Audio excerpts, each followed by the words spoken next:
Hello everyone, welcome back to the science mentor. और आज हम करने वाले हैं third important chapter which is motion in a plane. तो जैसा कि आप जानते हैं कि ये series AIATC junior executive exam को टारगेट करके करी जा रही है। ओके, तो आगे बढ़ते हुए उसी सीरीज में हम आज मोशन इन प्लेन करने वाले हैं। सो मोशन इन अ प्लेन को हम टू डायमेंशनल मोशन भी बोलते हैं।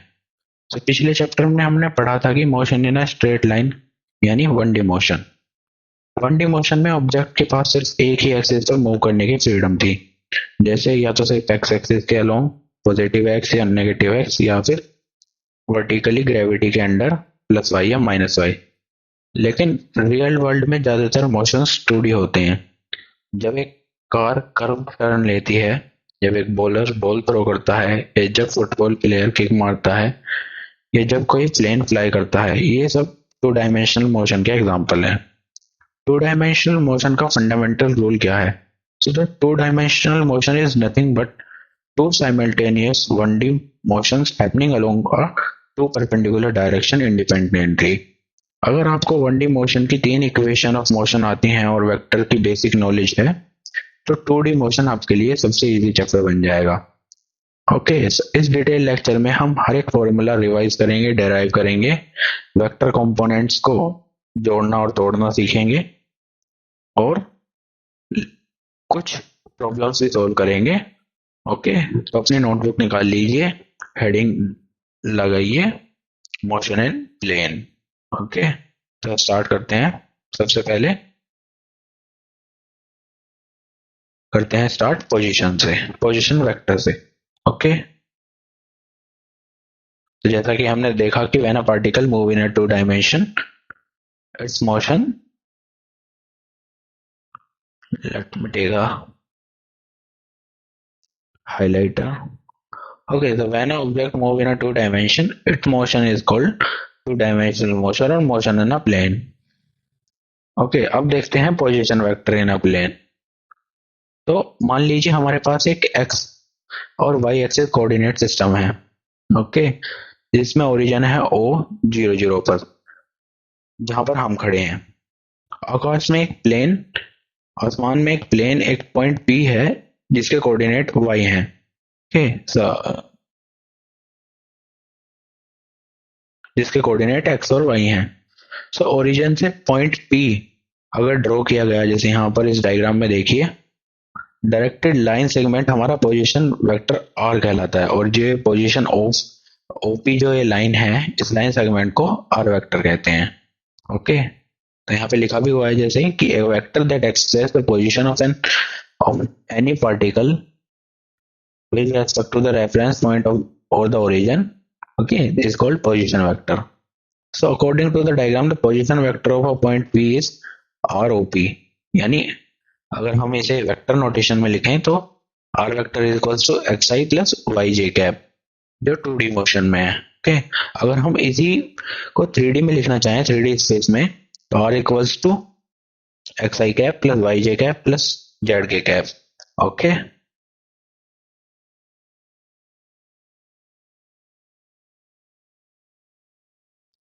सो यहाँ एक्स एक्स एक्सिस के अलोंग डिस्प्लेसमेंट मैग्नीट्यूड है, आई आई है एक्स एक्सिस के अलोंग यूनिट वेक्टर, वाई जो है वो वाई एक्सिस के अलोंग डिस्प्लेसमेंट मैग्नीट्यूड है, और जे जो है वो है वाई डायरेक्शन का यूनिट वेक्टर। इसी तरह से जो जेड है वो जेड डायरेक्शन में डिस्प्लेसमेंट मैग्नीट्यूड है, और के कैप जो है वो है के डायरेक्ट जेड डायरेक्शन में यूनिट वेक्टर। सो अगर हम 3D स्पेस की बात करें तो जेड के ऐड होकर ये वाली इक्वेशन बना देगा जो अभी हमने देखी। ओके, अब फर्दर मूव करते हुए आप इस डायग्राम को भी अपनी नोटबुक में जरूर बनाएं और सब कुछ लिखते हुए चलें।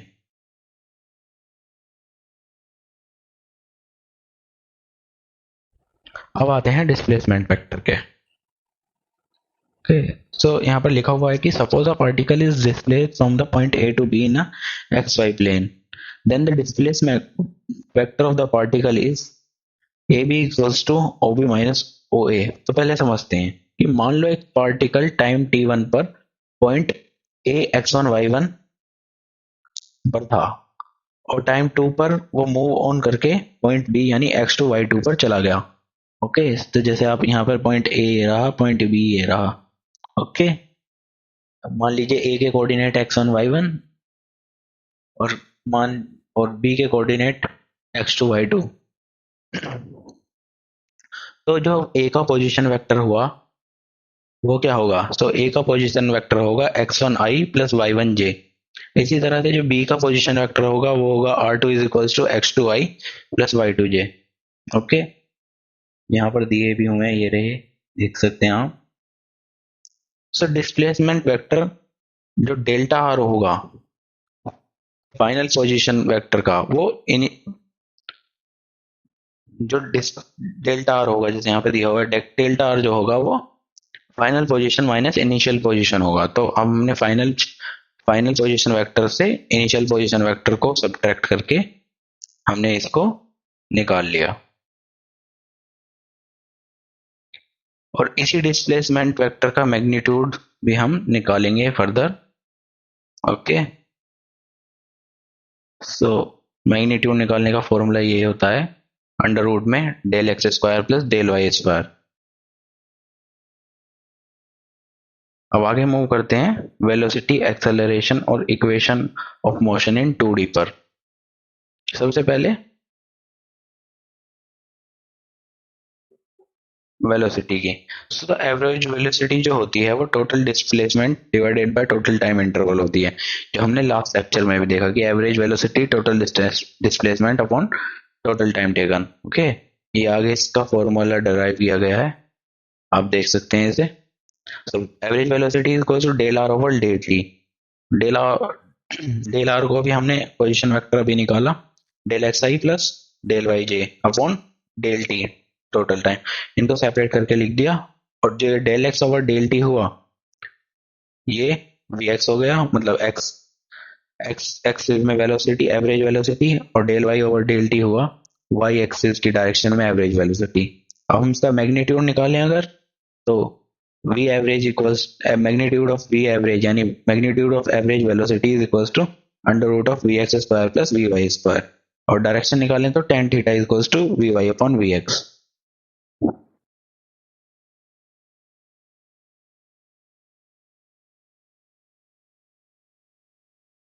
ओके, और हमने लास्ट लेक्चर में पढ़ा था कि अगर हमें इंस्टेंटेनियस वेलोसिटी निकालनी हो तो टाइम इंटरवल को delta t tends to zero कर देंगे, तो उससे इंस्टेंटेनियस वेलोसिटी आ जाएगी। ओके, डायग्राम को आप देख सकते हैं एक बार और पॉज करके। ओके, तो आगे मूव करते हैं अब। ओके, अब हम देखते हैं इंस्टेंटेनियस वेलोसिटी। इंस्टेंटेनियस वेलोसिटी जैसे कि मैंने पहले भी बताया कि limit delta t tends to zero, अगर del r over del t मतलब एवरेज वेलोसिटी, तो उससे हमें इंस्टेंटेनियस वेलोसिटी मिल जाएगी। ओके, ग्राफ भी देख सकते हैं कि कर्व के स्लोप पर जो टेंजेंट खींची जाएगी उस टेंजेंट जो हमें वो उस पॉइंट पर इंस्टेंटेनियस वेलोसिटी प्रोवाइड करेगी।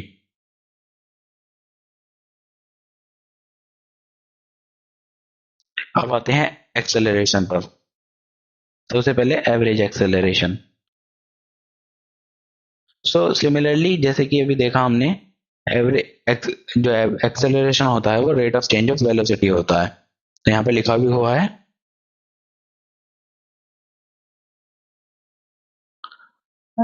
Average acceleration equals to del v over del t, और फिर हमने डेल वी को लिखा del v x i cap plus del v y j cap.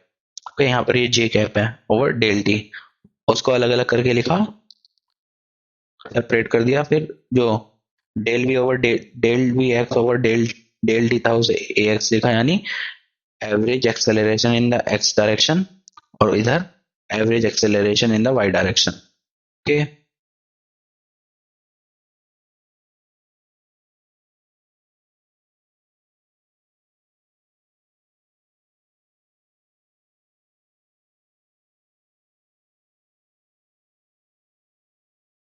तो हम चलते हैं आगे, है इंस्टेंटेनियस एक्सेलरेशन।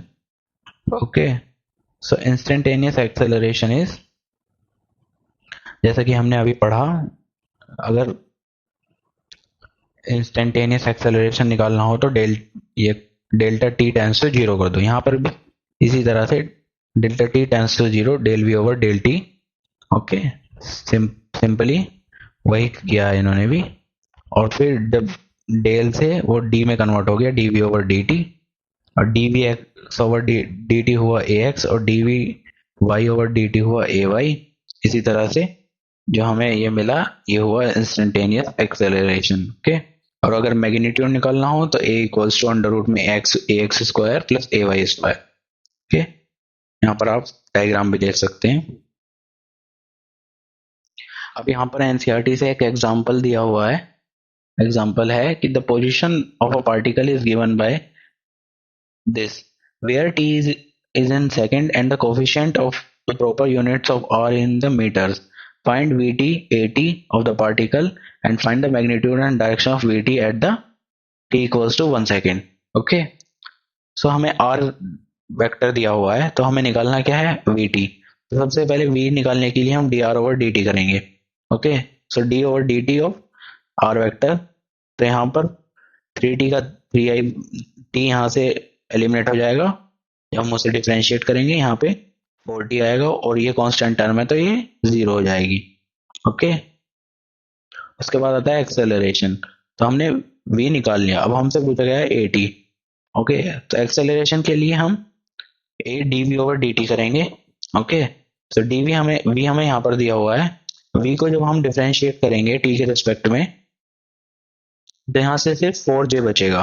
ओके, सो 4j हम यहाँ पर, which is constant acceleration at. Okay, so at t equals to 1 second, अगर हम वेलोसिटी निकालें at t equal to 1 second, तो 4t में t के प्लेस पर 1 रखें, तो वेलोसिटी जो आएगी वो 3i प्लस 4j आएगी, और उसका मैग्नीट्यूड जो आएगा वो आएगा under root 3 square plus 4 square, which is 5 metre per second. और डायरेक्शन निकालनी जिसमें पूछी गई है कि डायरेक्शन ऑफ vt, तो direction is theta equals to tan inverse v y upon v x. Okay, so v y हमें दी गई थी, जो हमने निकाली 4, वी एक्स निकाली हमने 3। Okay, so tan inverse 4 upon 3 is theta is equals to 53, जो हमने कैलकुलेट किया। ओके, आई होप ये एग्जांपल आपको इजीली समझ में आया होगा। इसी तरह के क्वेश्चन आपसे एग्जाम में पूछे जाएंगे। अब बात करते हैं kinematic equation in 2D। Okay, so हमने जैसे लास्ट लेक्चर में भी पढ़ा था कि ये इक्वेशन सिर्फ तभी वैलिड होंगी जब एक्सेलरेशन कांस्टेंट होगा। Okay, so the first equation of motion is v equals to ut, second is delta r equals to ut plus half at square, and third is v square is equals to u square plus 2a del r, where del r is the displacement। Okay, तो अब हम इन्हें अलग अलग for x axis और Y axis देखेंगे, क्योंकि अब हमारा मोशन 2 डायमेंशनल हो चुका है। तो for x axis v x equals to u x plus a x t, second equation is del x equals to u x t plus half a x t square, and third equation is vx square equals to ux square plus 2ax square plus 2ax into delta x, okay, where delta x is a displacement. And similarly for y axis you have to change the x from y। okay, vy equals to uy plus ayt। similarly ऐसे ही यहाँ पर देख सकते हैं आप दोनों equations. Okay, और ध्यान रखिए कि टाइम t जो है वो स्केलर क्वांटिटी है और दोनों एक्सिस के लिए सेम रहेगा। ओके, टाइम ही वो ब्रिज है जो एक्स मोशन और वाई मोशंस को कनेक्ट करता है। ओके, इस चीज को भी आप ध्यान में रखिएगा।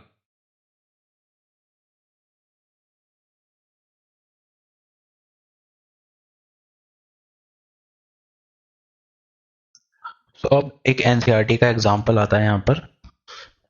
A particle starts from an origin at t equals to 0 with the velocity 5 cap meter per second and moves in a xy plane under the action of force which produce a constant acceleration of 3i cap plus 2j cap meter per second square। तो उसने पूछा है कि what is the y coordinate of the particle at an instant its x coordinate is 84 meter and what is the speed of the particle। okay, तो हमें यहाँ पे दिया, हमने जो जो दिया गया पहले वो लिखा। इनिशियल वेलोसिटी हमें दी गई है, ओके। एक्सेलरेशन हमें दिया गया है, तो हम ए एक्स और ए वाई निकाल सकते हैं इससे। ओके, तो हम एक्स डायरेक्शन के लिए देखेंगे। सबसे पहले हमें एक्स डायरेक्शन का डिस्प्लेसमेंट जो है वो दिया गया है 84 मीटर क्वेश्चन में, ओके। सो हम सेकंड इक्वेशन ऑफ मोशन का यूज करेंगे यहाँ पर, x equal to u x t plus half a x t square, okay. जो डिस्प्लेसमेंट हमें 84 दिया गया है, उसके बाद यू एक्स हमें पता है 5 इंटू टी, और 1/2 एक्सेलरेशन हमें एक्स डायरेक्शन का 3 दिया हुआ है, और टी स्क्वायर। यहाँ से हम टी की वैल्यू निकालेंगे। जब हम इस क्वाड्रेटिक इक्वेशन को सोल्व करेंगे तो टी की वैल्यू आएगी 6 सेकेंड, ओके। अब हम 6 टी इक्वल्स टू 6 सेकेंड पर वाई एक्सिस का डिस्प्लेसमेंट निकालेंगे। So for in y direction हम सेकंड इक्वेशन के ऑफ मोशन का यूज करके, टी हमारे पास 6 सेकेंड है, तो यू वाई जो है वो हमारे पास 0 है, ओके। क्योंकि जो इनिशियल वेलोसिटी है वाई एक्सिस की वो 0 होगी, ओके। तो यहाँ पर हमने वैल्यूज पुट कर दी, और जो एक्सेलरेशन है ए वाई वो 2 है, और टाइम जो हमने 6 से 36 यहाँ पर कैलकुलेट किया, y equal to 36 metre, okay. तो जो वाई डायरेक्शन में जो ये क्वेश्चन नंबर 1 था कि what is the y coordinate of the particle at an instant, its x coordinate is 84, वो हमने निकाल लिया। तो वाई कोऑर्डिनेट जो होगा वो 36 मीटर होगा, ओके। अब हमसे पूछी गई है कि what is the speed of the particle at that time.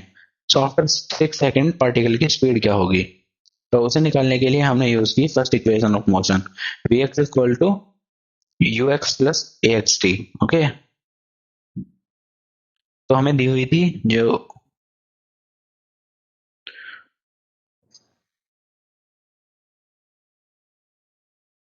Okay, so जो यू एक्स थी वो पाई वाई जो क्वेश्चंस में गिवन है, और उसके बाद जो ए एक्स दिया हुआ है वो, और टी इक्वल्स टू 6 सेकेंड। यहाँ पे हमने टी की वैल्यू पुट करी, यहाँ से हमारी वैल्यू आई 23 आई, ओके। फिर हमने ऐसे ही वाई एक्सिस के लिए फर्स्ट इक्वेशन ऑफ मोशन का यूज करके वी वाई का वैल्यू फाइंड की, विच इज 12 जे, ओके। और रिजल्टेंट वेलोसिटी जो आई वो आई 23 आई प्लस 12 जे, और उसका फिर मैग्नीट्यूड निकाल दिया, which is under root of 23 square plus 12 square, और उसे सोल्व करके हमारा आया 26 मीटर पर सेकेंड, ओके। सो यही एग्जाम्पल खत्म होता है, ओके। हमने स्पीड भी बता दी, और वाई कोऑर्डिनेट क्या होगा जब एक्स कोऑर्डिनेट 84 है वो सिचुएशन भी बता दी, ओके। अब हम मूव करते हैं फर्दर नेक्स्ट टॉपिक के ऊपर। अब आता है सबसे इम्पोर्टेंट टॉपिक इस चैप्टर का, जिससे क्वेश्चन आएगा ही आएगा, okay. This is one of the most important topic of this chapter. कह सकते हैं कि ये इस चैप्टर का हार्ट है, ओके। तो is a projectile motion, okay. अब हम प्रोजेक्टाइल मोशन के बारे में बात करेंगे। सबसे पहले हम डेफिनेशंस को पढ़ते हैं। If an object is throne, okay, projectile motion, if an object is throne upward from the earth's surface at an angle theta and its move only under the influence of gravitational force, then its motion is called projectile motion. A body is undergoing projectile motion is called projectile, okay. So जब किसी body को अर्थ के surface से एक initial velocity, मान लीजिए u, okay, देकर किसी एंगल थीटा यानी पर फेंका जाता है, और थीटा 0 और 90 के बीच हो, तो वो ग्रेविटेशनल फील्ड के अंडर एक कर्व पाथ पर मूव करती है, ओके। इसी मोशन को प्रोजेक्टाइल मोशन और बॉडी को प्रोजेक्टाइल बोलते हैं, ओके। इसके कुछ एग्जांपल्स हैं। जैसे पहला एग्जांपल है motion of blood fired from a rifle. दूसरा, motion of a ball when a six is hit in a cricket match, okay. जब कोई क्रिकेटर सिक्स मारता है तो जो मोशन होता है बॉल का वो एक प्रोजेक्टाइल मोशन होता है। अब आते हैं assumptions पर, यानी जब हम प्रोजेक्टाइल मोशन पढ़ते हैं तो कुछ assumptions होते हैं, okay. assumption before studying projectile motion, पहला कि air friction is considered negligible, and दूसरा the magnitude and the direction of gravitational force acceleration are considered constant, okay. तो पहला है कि एयर रेजिस्टेंस को 0 मानना होगा, और दूसरा एक्सेलरेशन ड्यू टू ग्रेविटी जो जी को पूरे मोशन के अंदर कांस्टेंट रखते हैं हम, 9.8 या 10 वैल्यू लेते हैं इसकी, अब इसके मैथमेटिकल एनालिसिस करते हैं प्रोजेक्टाइल मोशन का। ये डायग्राम सबसे इंपॉर्टेंट है। ओके, अब हम डिराइव करेंगे इसके वेरियस फॉर्मूले। ओके, जो डायरेक्ट आपको याद करने हैं और एग्जाम्स में आए हुए क्वेश्चंस को सीधे उनके अंदर वैल्यू पुट करके सॉल्व करना है। ओके, तो मान लो एक पार्टिकल को ओरिजिन 0 0 से इनिशियल स्पीड u से एंगल थीटा पर लॉन्च किया गया। ओके, एग्जाम आप देख सकते हैं इसमें फिगर में। ओके, सो एक पार्टिकल थीटा से लॉन्च किया गया। ओके, ऐसे वो लॉन्च हुआ तो जो उसकी यू एक्स होगी यानी एक्स एक्सिस में जो उसकी वेलोसिटी होगी वो होगी यू कोस थीटा। ओके, जो वाई एक्सिस पर उसकी वेलोसिटी होगी यानी वर्टिकल इनिशियल वेलोसिटी होगी वो होगी उसकी यू साइन थीटा, जो यहाँ पर दी गई है यू कोस थीटा यहाँ पर। ओके, और जो एक्सेलरेशन होगा हॉरिजॉन्टल डायरेक्शन में ए एक्स जो होगा वो 0 होगा क्योंकि हॉरिजॉन्टल डायरेक्शन में कोई फोर्स नहीं लग रहा।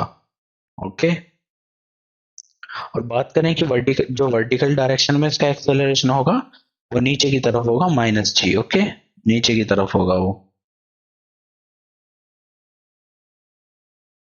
क्योंकि ग्रेविटी उस पर एक्ट करेगी। ओके, तो हमने देखा कि जो हॉरिजॉन्टल एक्सेलरेशन है एक्स वो 0 है, तो इसका मतलब हॉरिजॉन्टल वेलोसिटी कंपोनेंट जो यू वी एक्स जो है ये यू कोस थीटा जो है ये इनिशियल वेलोसिटी वो थ्रू आउट जितनी पूरी फ्लाइट में वो कांस्टेंट रहेगा।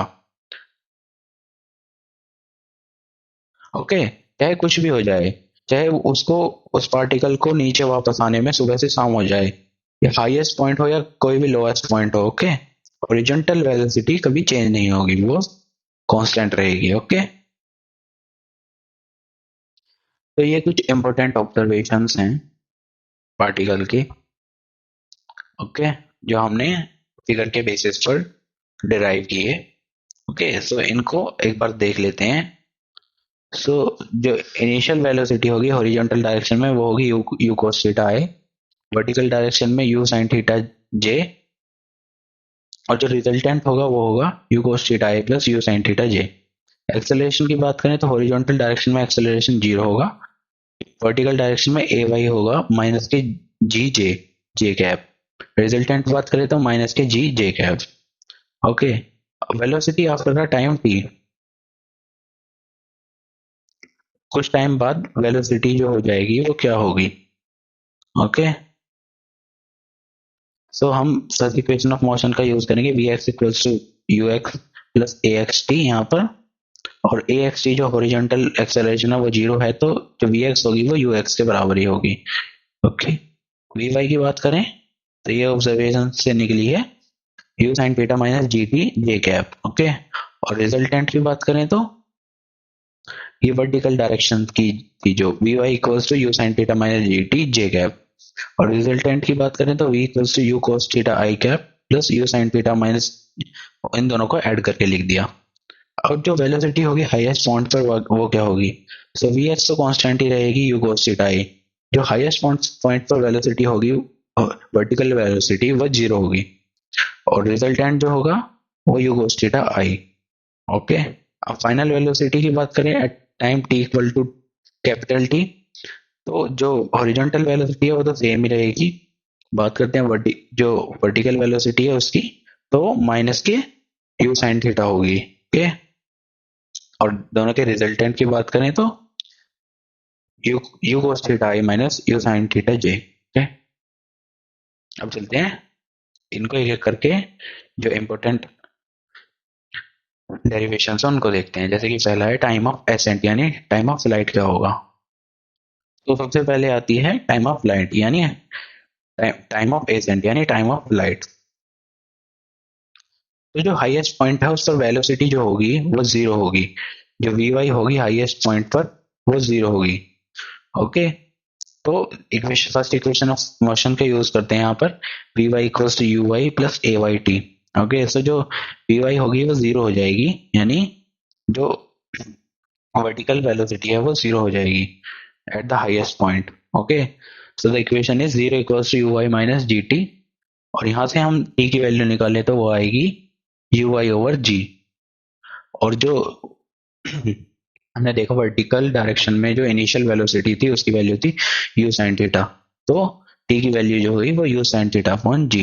ये एक इम्पोर्टेंट ऑब्जर्वेशन है यहाँ पर, इसको याद करना जरूरी है। टाइम ऑफ लाइट और टाइम ऑफ एसेंट, ओके। जितना टाइम ऊपर जाने में लगता है टाइम ऑफ एसेंट, उतना ही टाइम वापस नीचे आने में लगता है टाइम ऑफ डिसेंट। तो टोटल टाइम जो होगा यहाँ पे देख सकते हैं time of flight, the total time for which the projectile remain in the air is, उसको दो बार ऐड करेंगे, okay. So T equals to two u y over g, two u sine theta over g, okay. So this is the time of flight, okay. अब उसके बाद आते हैं दूसरे derivation which is maximum height. So maximum height को देखते हैं। सो highest point पर वर्टिकल डिस्प्लेसमेंट वाई जो होगा वो एच होगा, मतलब, और जो वी वाई है वो जीरो होगी क्योंकि हाईएस्ट पॉइंट है, ओके। तो the maximum vertical distance attend by the projectile, जो मैक्सिमम हाइट होगी वो क्या होगी, जो जो वर्टिकल मैक्सिमम वर्टिकल डिस्टेंस जो प्रोजेक्टाइल अटेन करेगा उसको ही हम मैक्सिमम हाइट बोलेंगे, ओके।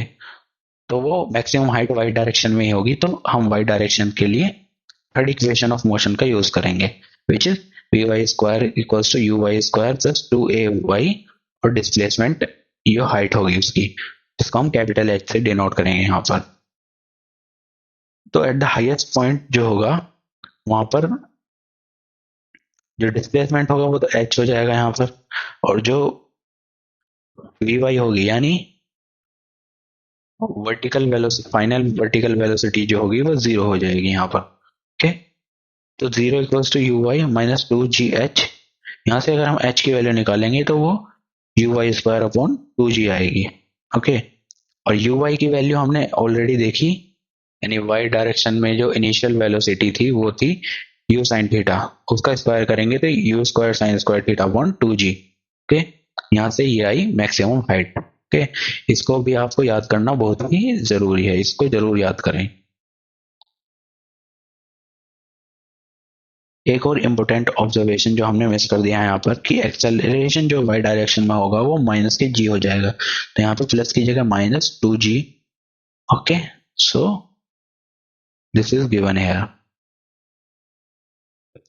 अब इसके बाद आती है हॉरिजॉन्टल रेंज, ओके।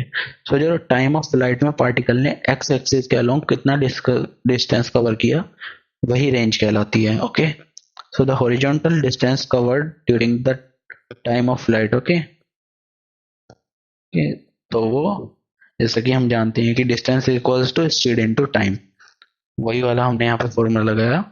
तो distance here is r and speed equals here is ux and time t, okay, which is time of flight.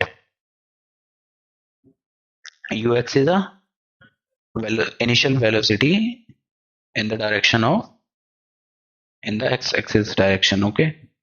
तो यहाँ से हमने देखा r को एज इट इज और टाइम ऑफ फ्लाइट की वैल्यू पुट कर दी टू यू ओवर टी।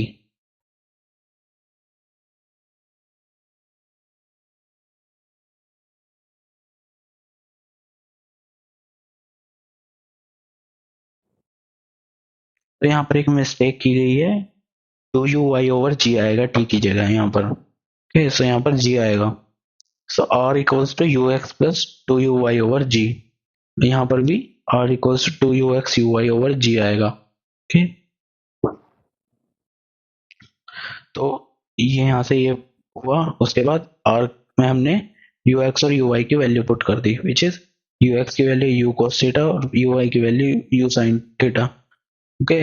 अब वैल्यू पुट करी तो ये आया u square two sine theta cos theta over g. तो हम ट्रिग्नोमेट्रिक आइडेंटिटी होती है two sine theta cos theta is equal to sine two theta, तो रेंज जो आई वो आई u square sine two theta over g, okay. यहाँ पे एक छोटी सी मिस्टेक होगी यहाँ पर टी की, आप इसे सही कर लेना, ओके।